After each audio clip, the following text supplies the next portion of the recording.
Welcome to the Copperfield Electric Podcast, home of the deep dive. Today we're jumping into something that trips up a lot of new Tesla owners. Yep. How to pick the right EV charger for your new car. Yeah, it seems straightforward, right? Just plug it in. Exactly. But then you see all the options, different plugs, speeds. It gets confusing fast. It really does. So our mission today, cut through that confusion. We've gone through, tons of owner forums, official guides, electrician insights. We want to give you clear, simple info so you feel confident getting your Tesla powered up at home efficiently, conveniently. Yeah. And a quick thank you to our sponsor, Copperfield Electric. They're your family-owned 24-hour electrician right here in Orange County, serving Southern California. They make these deep dives possible. That's right. And what really came through in all that research is that choosing your home charger, it's way more than just getting power to the car. You're really optimizing for convenience, day-to-day use, safety, and even the long-term health of your Tesla's battery. So today, we'll dig into all of it. Charging speeds, those different plug types, checking your home's electrical panel, that's a big one, and even some financial incentives. It's actually pretty fascinating stuff, and it really does shape your whole driving experience. Absolutely. The research is clear. Having the right charger at home, it's a total game changer. Makes owning a Tesla seamless. So, okay, let's unpack this, starting with the absolute basics. Yeah. EV charging levels.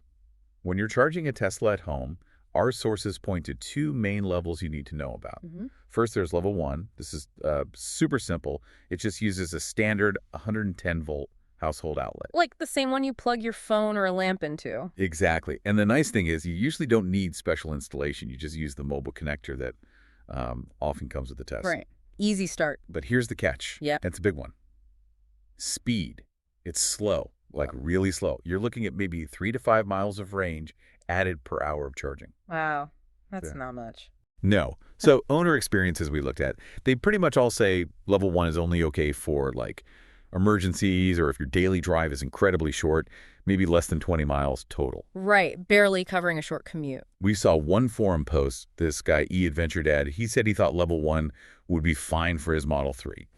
But after weeks of stressing about range, planning errands around public chargers, he called it trying to fill a pool with an eyedropper. Too much mental energy. That's a great analogy, and it really highlights the core thing we saw everywhere. Level 1 is accessible, sure, but level 2 charging, that's almost always the recommendation for, actual daily convenience and just enjoying the car. Okay, level 2, talk about that.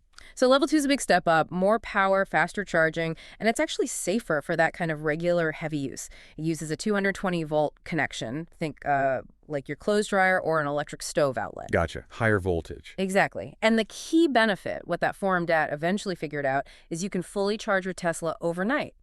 Every night. That sounds like the dream. It really is. You plug in when you get home, you wake up, car's full.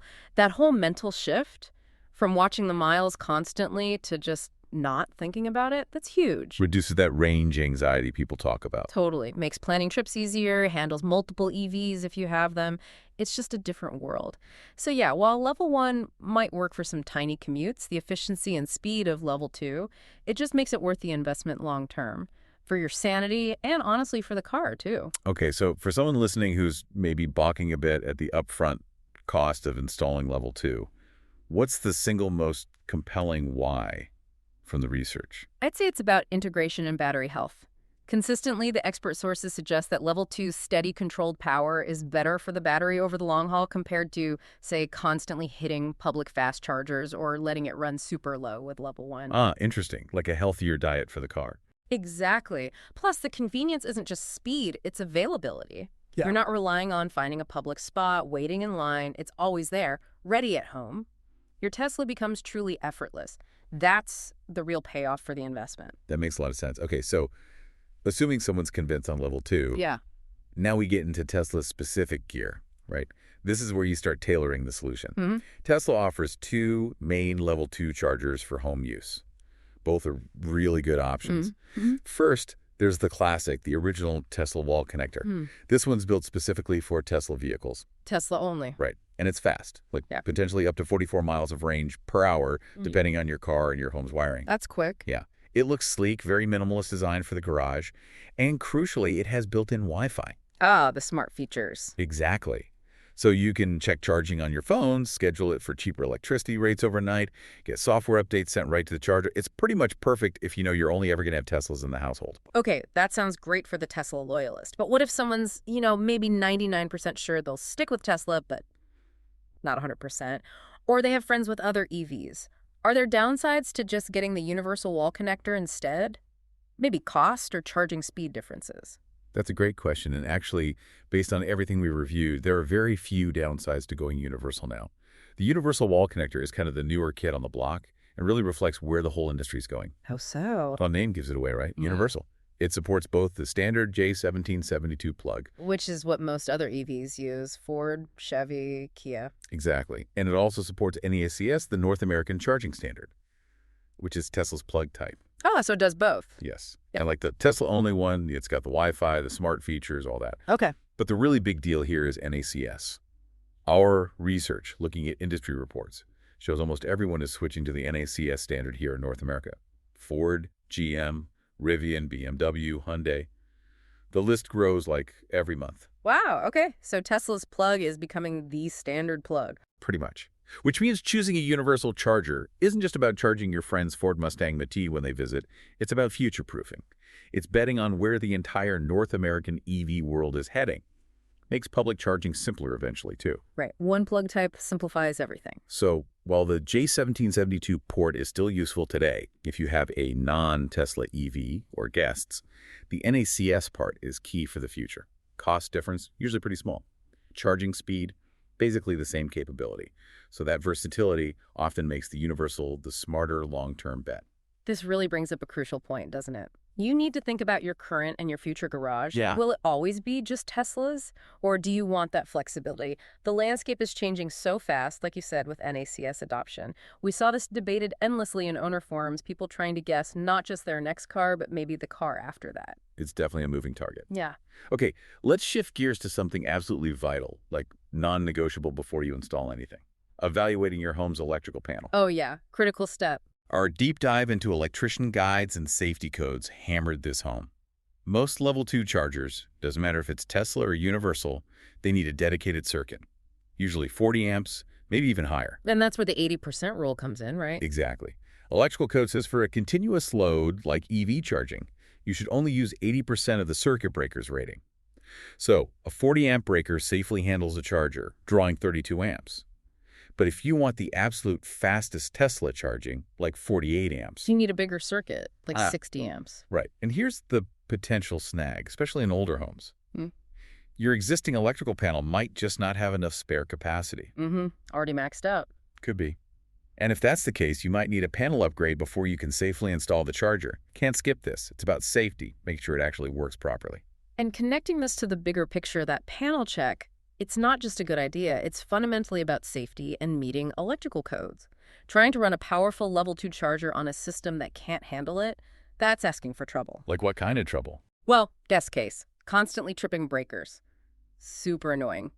Worst case, you risk overheating wires, electrical fires. It's serious stuff. Definitely not worth the risk. Not at all. And that's exactly why you need a certified electrician. They come in, they look at your whole system, check the panel capacity, make sure everything's up to local codes. They confirm your home can safely handle the extra load from the EV charger. Okay.